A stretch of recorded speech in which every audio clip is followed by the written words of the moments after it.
वचन, सत्य वचन, जीवन वचन, हर घर में ईश वचन, हर घर में ईश वचन।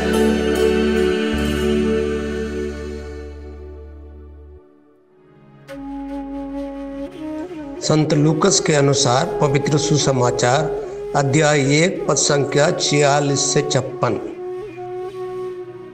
तब मरियम बोल उठी, मेरी आत्मा प्रभु का गुणगान करती है, मेरा मन अपने मुक्तिदाता ईश्वर में आनंद मनाता है, क्योंकि उसने अपने दीन दासी पर कृपा दृष्टि की है।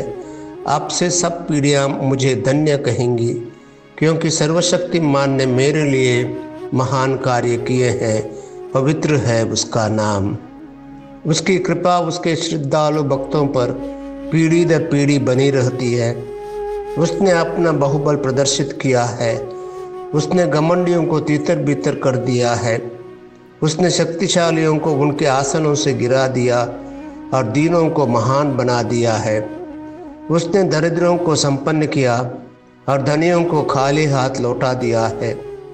इब्राहिम और उनके वंश के प्रति अपनी चिरस्थायी दया को स्मरण कर उसने हमारे पूर्वजों के प्रति अपनी प्रतिज्ञा के अनुसार अपने दास इज़राइल की सुध ली है।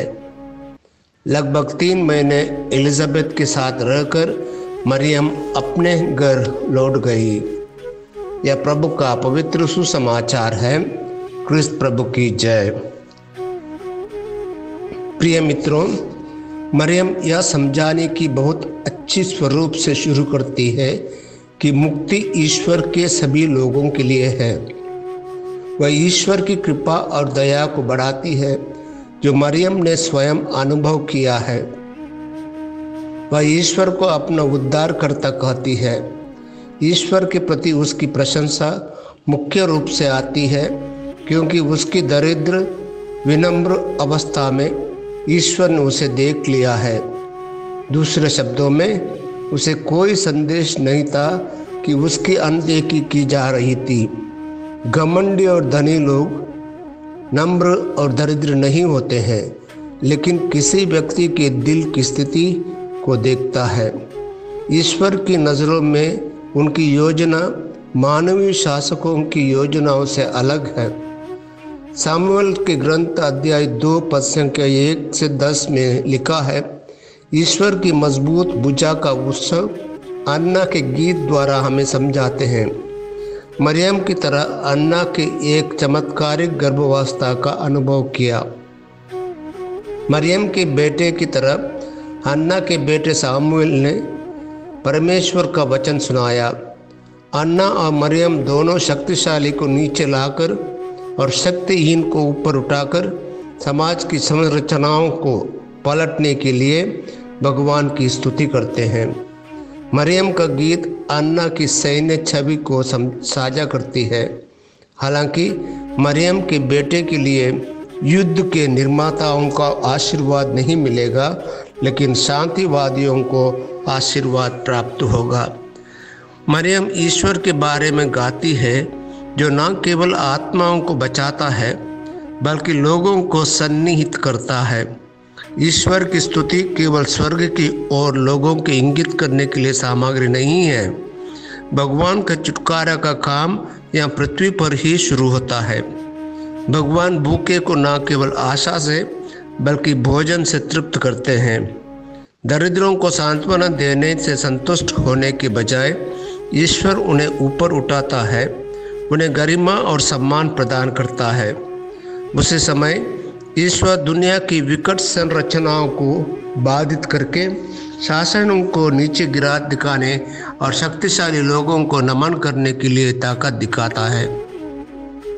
मरियम का गीत उस उद्धारकर्ता को बढ़ाता है जो पूरी दुनिया को एक प्रेम के साथ प्यार करता है, जो पूरी सृष्टि बनाता है।